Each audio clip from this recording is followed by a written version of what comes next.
स्वागत है बच्चों आप सभी का अपने YouTube चैनल एडुकेट एकेडमी में। मैं गौतम प्रसाद और आज जो बच्चों हमारा जो विषय है नैतिक विज्ञान पॉलिटिकल साइंस से लिया गया है सीबीएसई क्लास 12th वालों के बच्चों के लिए। और आशा करता हूं कि आप सभी अच्छे होंगे बच्चों और इस कोरोना काल में इस ऑनलाइन क्लासेस का लुत्फ उठाएंगे। तो ये जो बच्चों आज हमारी जो वीडियो है इसमें हम जो चैप्टर का नेम है 4th चैप्टर हमारा, तो मैं आपको बता दूं जो हम इसके बारे में पढ़ रहे हैं, जो हमारी बुक फर्स्ट है कंटेम्पररी वर्ल्ड, उसमें हमारे टोटल 9 चैप्टर हैं। 9 चैप्टर में 2 चैप्टर बच्चों पूरे पूरे डिलीट हो चुके हैं। वो हमारा कौन सा है 7 और 8 जो हमारा है वो पूर्ण रूप से डिलीट हो चुका है बच्चों। तो उस चैप्टर को ना पढ़े वो आपके एग्जाम्स में नहीं आएगा, ये रिड्यूस हो चुका है। देन अब हम बात करते हैं हमारा 4th चैप्टर कौन सा है, अल्टरनेटिव सेंटर्स ऑफ पावर। अब अल्टरनेटिव सेंटर्स ऑफ पावर जो बच्चों है हम उसके बारे में जानेंगे, मतलब वो सत्ता के वैकल्पिक केंद्र, मतलब कि जो सत्ता हुई जैसे द्वितीय विश्व युद्ध after the second world war के बाद जो सत्ता आई पावर में उसके बारे में हम जानेंगे। तो चलिए हम स्टार्ट करते हैं बच्चों। उसको जानने से पहले हम इसको इंट्रोडक्शन के बारे में बता देते हैं। इस चैप्टर में बच्चों हम क्या क्या चीजें पढ़ेंगे, जैसे आसियान के बारे में, यूरोप के बारे में, और हम पढ़ेंगे चीन के बारे में। चीन की जो अर्थव्यवस्था है किस तरीके से उभर कर आती है उसके बारे में हम जानेंगे बच्चों। तो जितने बच्चे हैं सभी कॉपी पेन लेके बैठ जाइए और नोट करते चलिए, और इसको हम आसानी से समझेंगे, हमें रट्टा नहीं मान रहा है और हम इजी वे में इसको समझेंगे। चलिए बच्चों हम स्टार्ट करते हैं। सबसे पहले हम बात करेंगे सत्ता के वैकल्पिक केंद्र। तो बच्चों सत्ता के वैकल्पिक केंद्र का मतलब क्या है, जो पावर्स जो आई after the second world war, तो उसमें तो यूरोप थी और एक आसियान था, और इन दोनों का जो मोटिव था वो बहुत ही ज्यादा अलग अलग डिफरेंट था। तो हम आते हैं बच्चों कुछ जो हमारे पॉइंट्स है जिसके बारे में हम जानेंगे बच्चों। हमारा सबसे पहले यूरोप के बारे में हम आपको बता देते हैं, ठीक है ना। अब द्वितीय विश्व युद्ध के बाद बच्चों जो हमारा यूरोप है, तो यूरोप के साथ जो सबसे बड़ी समस्या क्या आई, इसके पास आर्थिक जो स्थिति की वो चरमरा गई, मतलब कि इकोनॉमिक जो इसकी थी बैलेंस था वो अनबैलेंस्ड हो गया, जिसके कारण इसको क्या हुआ, करोड़ों में इसको कर्ज लेना पड़ा। और किससे, अमेरिका से। यूरोप के जितने भी पश्चिमी देश थे, पूर्वी देश और पश्चिमी देश, इन्होंने क्या किया, पश्चिमी देशों ने कर्ज लिया, जिसको नाम किस नाम से जाना जाता है, मार्शल प्लान, मार्शल योजना उसके नाम से जाना जाता है। तो आप यहाँ पे इसका जो रिलेशन जो हम आपको बताते हैं, मार्शल आप इस तरीके से जान भी सकते हैं, मार्शल योजना, ठीक है, मार्शल प्लान, ठीक है, एमपी। तो आपने यहां पे देखा जो मार्शल प्लान किससे रिलेटेड था, जब अमेरिका ने, जब यूरोप आर्थिक स्थिति से जब गुजर रहा था, तो इस समय क्या हुआ, अमेरिका ने इसको ऋण दिया, इसी को क्या कहा गया, मार्शल योजना कहा गया, ठीक है ना। तो ऐसी स्थिति में क्या हुआ बच्चों, तो यूरोप के साथ काफी चीजें दिक्कतें हुई। अब यूरोप ने अपनी अर्थव्यवस्था को जमाने के लिए, विश्व में अपना वर्चस्व लहराने के लिए ऐसे कौन से कदम उठाए जिससे कि यूरोप को आज हम जानते हैं, पहचानते हैं। जैसे कि आप सभी को पता होगा यूरोप के जो 2 देश हैं वो अस्थायी सदस्य भी हैं, वो क्या नाम है उनका वो भी मैं आपको बता देता हूं। यहां पे हमारा बच्चों ब्रिटिश और हमारा फ्रांस।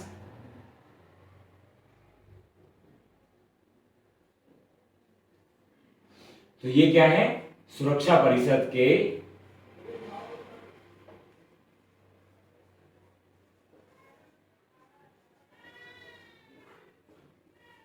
ये सभी बच्चों सुरक्षा परिषद के सदस्य हैं।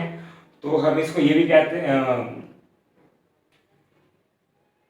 काउंसिलिंग मेंबर्स जिसको हम बोलते हैं। तो ये जो हमारे हैं, तो अब आइए हम यूरोप के बारे में आपको बताएंगे किस तरीके से यूरोप ने जो अपनी अर्थव्यवस्था को सुधारने के लिए क्या क्या कदम उसके बारे में हम जानेंगे। तो कई चीजों के बारे में जानना हमें बहुत जरूरी है।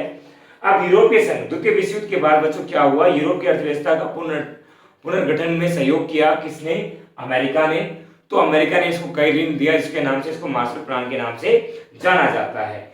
यूरोप की आर्थिक स्थिति वो क्या थी, संगठन जब बनाया गया, यूरोप का जो आर्थिक संगठन, जो इसका आर्थिक संगठन बनाया गया बच्चों, वो कब बनाया गया, 1948 में।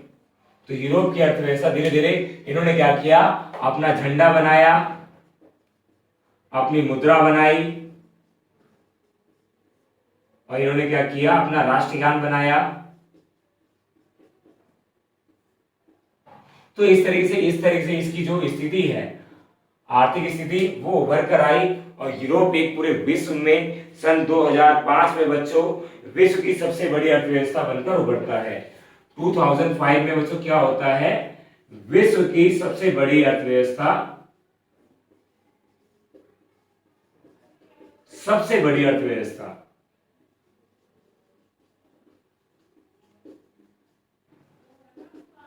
बन के उभरता है। मतलब कहने का मतलब पूरे वर्ल्ड में सन 2005 में। और ये किस वजह से पॉसिबल हो पाया बच्चों, इन्होंने अपना संगठन बनाया और इन्होंने उसका निर्माण किया, अपना ध्वज बनाया, फ्लैग, और अपना करेंसी निकाली, जिसके कारण उसके काफी देशों में प्रचलन था। और जिसके कारण इन्होंने क्या किया, धीरे धीरे जो इनकी जो स्थिति थी 1945 की जब बात की जाए, जब इनकी स्थिति बहुत ही दयनीय थी, जिसके कारण इनको क्या हुआ था, यूएस से इनसे क्या लेना पड़ा था, ऋण लेना पड़ा था। तो इसके कारण क्या हुआ, जब इन्होंने सभी चीज अपनी बनाई तो ये क्या हुआ, 2005 में ये विश्व की सबसे बड़ी अर्थव्यवस्था के रूप में उभर कर सामने आती है। तो बच्चों यहाँ पे क्वेश्चन ये बनता है हमारा 6 मार्क्स का, तो आप किस तरीके से कीजिएगा, यूरोप की अर्थव्यवस्था को पुनर्स्थापना के लिए क्या चीज सहयोगी है, सपोर्टेबल है, उस चीज के बारे में आपको यहाँ पे बताना है बच्चों। तो आप ये इतना लिखिएगा, इसको बढ़ा के लिखना है और आपको नोट्स भी दिए जाएंगे। तो ये चीज हमें ये हो गया बच्चों, यूरोप का हमें क्लियर हो गया। अब आगे हम पॉइंट करते हैं बच्चों, हमारा था आसियान के बारे में। तो ये तो हमने बात कर ली बच्चों यूरोपीय संघ के बारे में। तो आप सभी ने आसियान के बारे में समझा होगा, सुना होगा, एशियन के बारे में, ASEAN, ठीक है ना। तो उसके बारे में आपको बताते हैं बच्चों। तो ये तो आपको क्लियर हो गया, ठीक है। चलिए अब हम आगे जानेंगे बच्चों, हमारे लिए जो सबसे इंपॉर्टेंट टॉपिक और जिससे कि हर बार का जो क्वेश्चन से हमारा आने वाला है, वो हमारा क्या है, आसियान। तो हमारा आसियान के बारे में हम बात करते हैं बच्चों। आसियान है क्या, आसियान का मुख्य उद्देश्य क्या है, मेन मोटिव क्या चीजें हैं, उसके बारे में हम जानेंगे। आसियान की फुल फॉर्म क्या होती है बच्चों, South East Asia nation organisation. मतलब कि जो साउथ ईस्ट जो हमारा है एशियन, तो हमारा जितनी भी चीजें हैं इसके बारे में, इसकी जो स्थापना हुई बच्चों वो मैं आपको बताता हूं। सबसे पहले जो इसकी स्थापना हुई उसका एक टाइम पीरियड था जिसमें कि 5 देश शामिल थे, ठीक है ना। तो इसको बैंकॉक समझौते के नाम से भी जाना जाता है। और इसमें जो 5 देश सम्मिलित, इसकी स्थापना कब हुई बच्चों, 1967 में। अब इसमें जो देश शामिल थे उसके बारे में मैं आपको बताता हूं। इंडोनेशिया, इसमें कौन से थे, 5 देश शामिल थे, ठीक है। यहां तक तो ये क्लियर हो गया बच्चों आपका। नंबर 1 इंडोनेशिया, दूसरा थाईलैंड,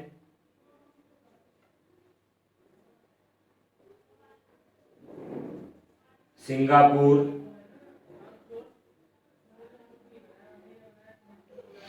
हमारा सिंगापुर हो गया, फिलीपींस हो गया, सिंगापुर बच्चों ये हमारी ये वाली मात्रा आएगी सिंगापुर,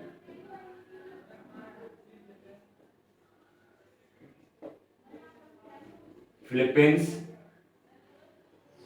और हमारा बच्चों जो 5वां है वो हमारा है बच्चों थाईलैंड, हमने लिख दिया। और हमारा एक और था बच्चों इंडोनेशिया, हमने कर दिया। मलेशिया जो हमारा बच्चों,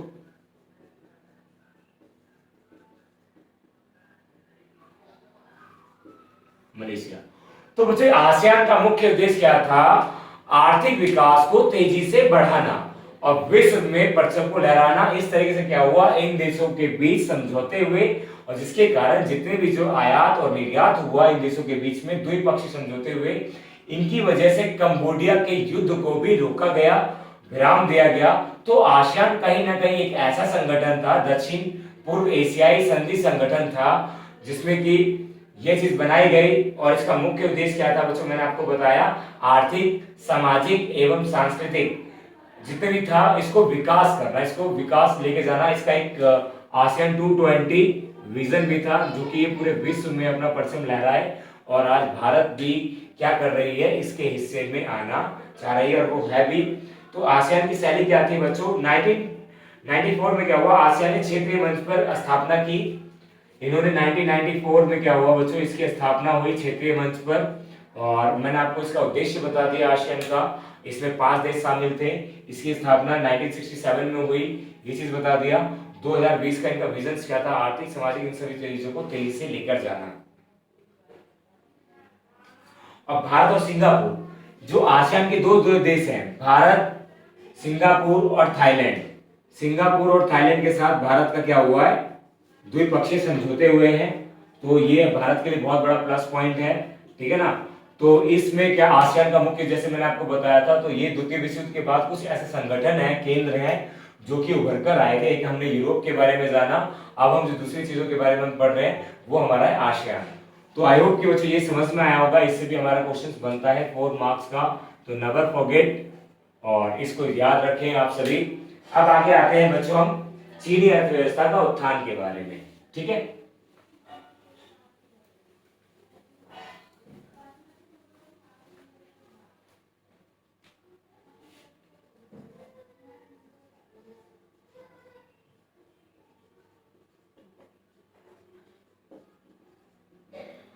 चीनी अर्थव्यवस्था का उत्थान। उत्थान मतलब क्या होता है बच्चों, डेवलपमेंट। अब चीन की विशेषता क्या थी, चीन की सबसे बड़ी विशेषता क्या है, देखिए नंबर 1, बड़ी जनसंख्या, मतलब कि लार्ज पॉपुलेशन, हब पॉपुलेशन, बहुत ज्यादा जनसंख्या है, ये इसकी खूबियां हैं। और अर्थव्यवस्था का उत्थान किस तरह से, मतलब पुनर्गठन।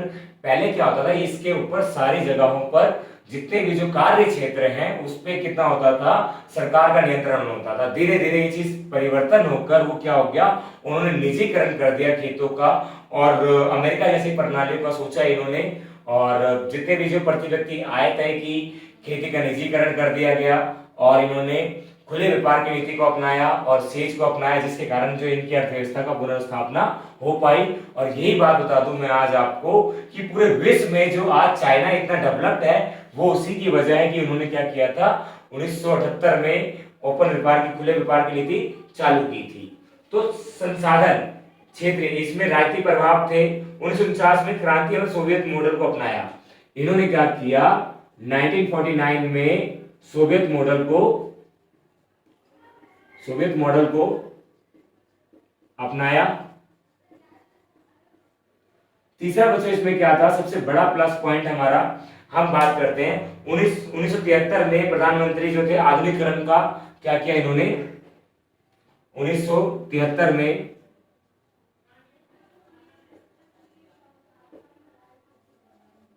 आधुनिकीकरण पर बल, खेती का निजीकरण बच्चों,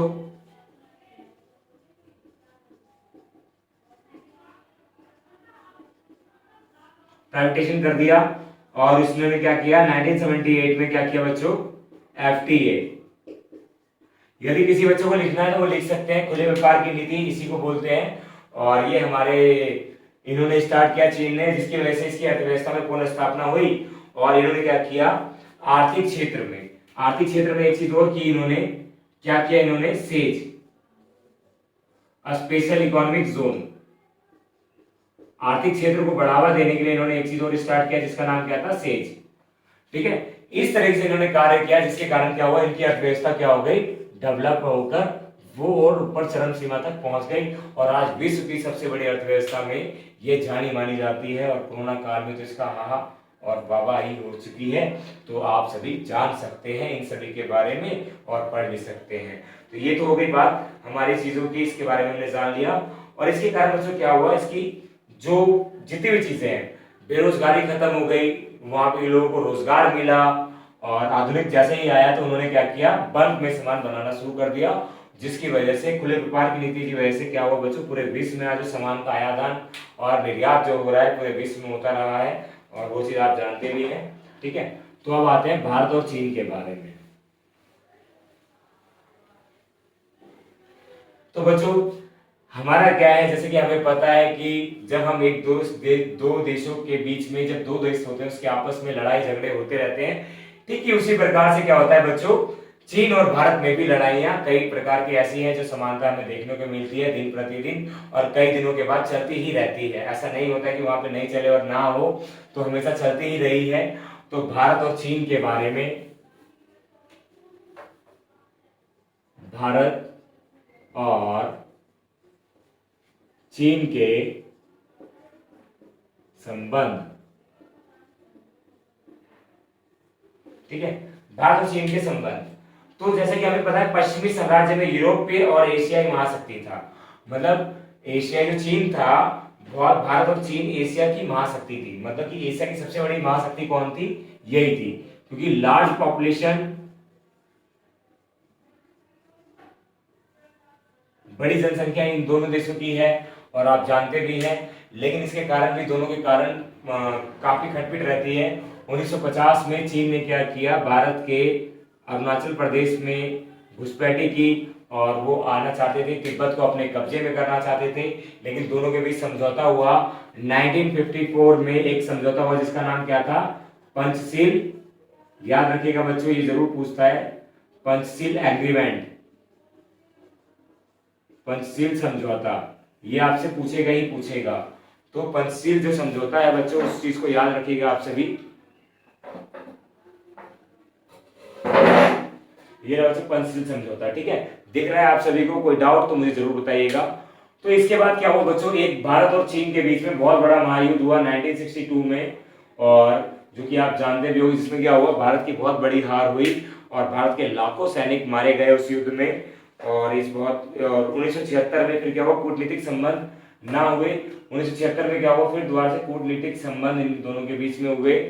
और तीसरी सबसे बड़ी बात, जब इंदिरा गांधी के मर जाने के बाद 1984 में बच्चों क्या हुआ, राजीव गांधी ने क्या किया, चीन का दौरा किया, जिसके कारण उन्होंने क्या किया, चीन और भारत के साथ संबंध को अच्छे किए। लेकिन वर्तमान समय में चीन और भारत के संबंध क्या है बच्चों, बहुत ही खटास वाले रहे हैं। तो ये तो आपका हो गया बच्चों चैप्टर समाप्त, और यदि इसमें कोई भी डाउट हो आप सभी का तो आप बेझिझक होकर पूछ सकते हैं। हमने आज जाना चीन के बारे में, यूरोप के बारे में, आसियान के बारे में, और चीन और भारत के संबंध के बारे में आपको बताया, और ये आपको इजीली में समझ में आ गया होगा। यदि ये वीडियो आप सभी को पसंद आई हो बच्चों, तो लाइक शेयर कमेंट करना ना भूलें बच्चों। ये आपका खुद का अपना चैनल है, बेल आइकन को जरूर दबाएं जिससे कि आपको नई नई वीडियो आपको इस तरीके से मिल सके। और आगे हम बात करेंगे इंपॉर्टेंट क्वेश्चंस के बारे में। हमारा चैप्टर जैसे ही क्लियर हो जाएगा, सारे बुक का चैप्टर हो जाएगा, तो प्रीवियस 10 ईयर के जो बोर्ड के पेपर हैं उसको सॉर्ट आउट करेंगे। तब तक के लिए वीडियो को देखते रहे। Thank you so much. इसी तरीके से आगे मिलते रहें और देखते रहें। Thank you so much.